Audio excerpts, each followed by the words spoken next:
Então eu resolvi fazer um vídeo explicando o que é biofeedback.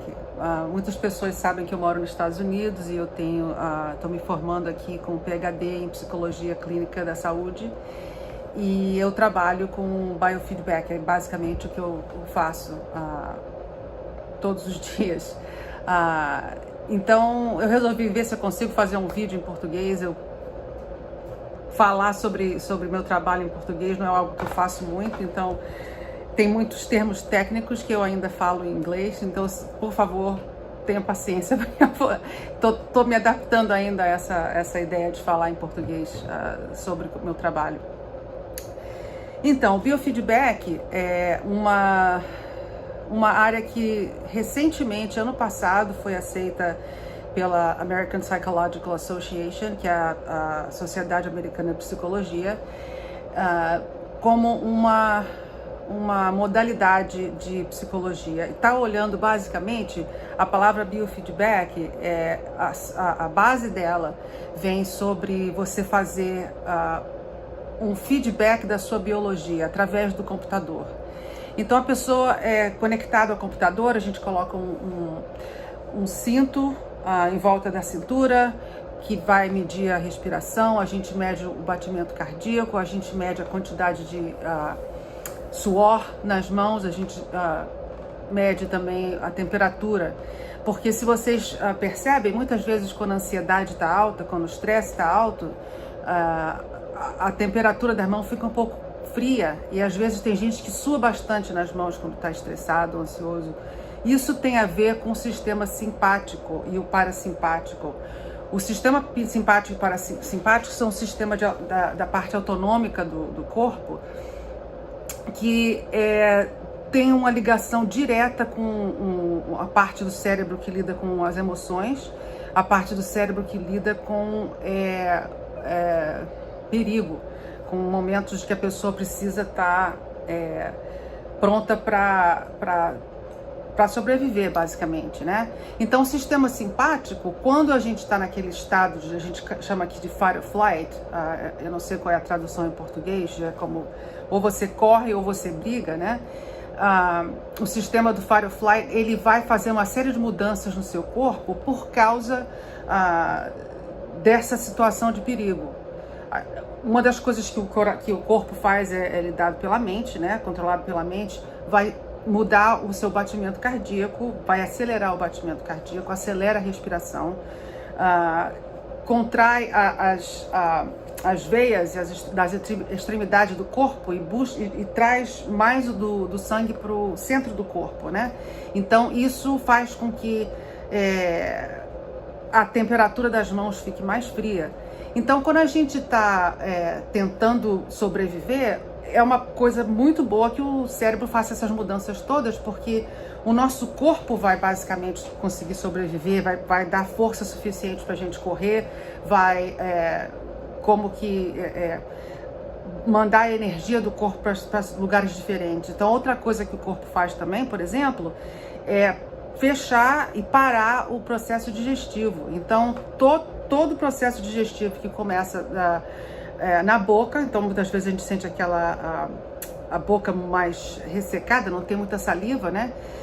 Dificuldade às vezes para engolir, para o sistema digestivo, e muitas vezes a pessoa começa a ficar com gases ou problema de constipação ou diarreia, né? Então isso tudo acontece por conta do corpo estar tentando fazer com que a gente sobreviva a algo que é muito perigoso no momento.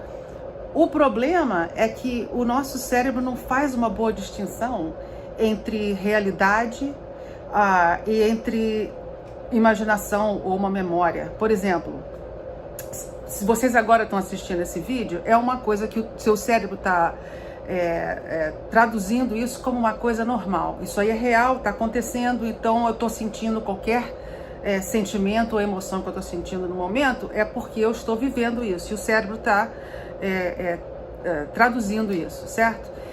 Mas se você pensar que quando você vai a um cinema ou você está assistindo um filme que é um thriller, um filme de terror, por exemplo, quantas vezes vocês já perceberam que você às vezes esquece que você está assistindo um filme e você como que segura aquela respiração, começa a sentir o coração acelerando um pouco.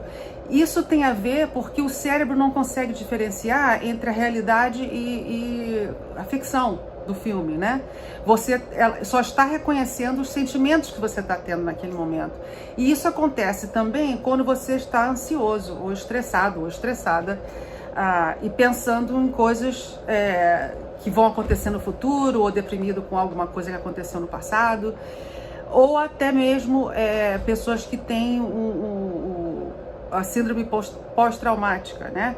Então, todas aquelas memórias, aquelas lembranças vêm à tona e você começa a sentir aquela reação no seu corpo. E o cérebro não sabe que você realmente não está precisando sobreviver, literalmente, né? Mas o corpo está fazendo aquilo tudo para você. Então, o que o biofeedback faz? Há anos atrás, a gente conseguiu descobrir que se você modificar o ritmo da sua respiração, você começa a conseguir alterar o batimento cardíaco. Então vamos dizer que você está agora vendo esse vídeo, normalmente o coração vai estar batendo em volta de 12 ou 17 vezes por minuto, né? Durante um minuto vai bater entre 12 e 17 vezes. Quando você faz o Heart Rate Variability, que é o tipo de biofeedback que eu faço, tá olhando para a variação do seu batimento cardíaco. Então eu preciso saber qual é o valor do batimento cardíaco mais baixo, né? Você vê EKG, eu esqueci o nome em português, mas você vê como você faz aquela medida do coração, o coração sobe e desce, né? Então a gente quer saber qual que é o valor do batimento cardíaco mais baixo comparado com o batimento cardíaco mais alto. Quanto mais distância, quanto mais o número for distante um do outro, significa que o seu coração tem mais flexibilidade para lidar com o estresse.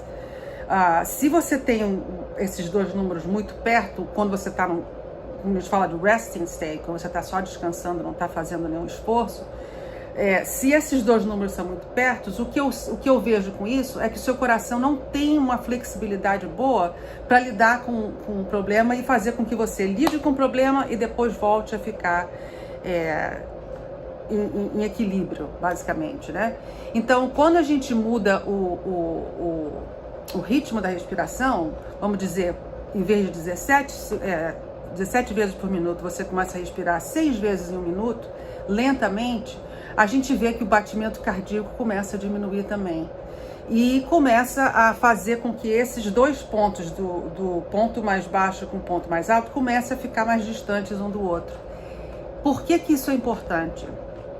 É importante porque quando a gente está passando por um momento de estresse, alguma coisa acontece, o cérebro não faz muita diferenciação entre como eu falei, você está precisando realmente ficar forte, fisicamente forte para fugir, ou não. Então o cérebro começa automaticamente a decodificar e a fazer uma programação onde várias situações onde de repente você se sentiu ansioso no passado, você se sentiu estressada no passado, sentiu medo no passado, se você encontra alguma situação que é paralela àquilo, o que acontece é que o cérebro vai fazer com que o corpo reaja daquela forma. Vai começar a botar cortisol, adrenalina no corpo e você simplesmente começa a entrar naquele estado, talvez até num estado de pânico. Então, a forma que a gente sabe de diminuir isso e controlar isso é fazendo com que você respire devagar. Respirando devagar, o seu batimento cardíaco diminui.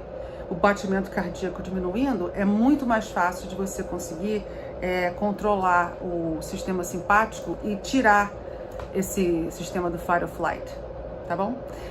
Num outro vídeo eu tento explicar algumas coisas mais simples, mas overall, olhando por a situação toda, é isso que o biofeedback é. E se eu puder, eu faço outros vídeos explicando mais, ok?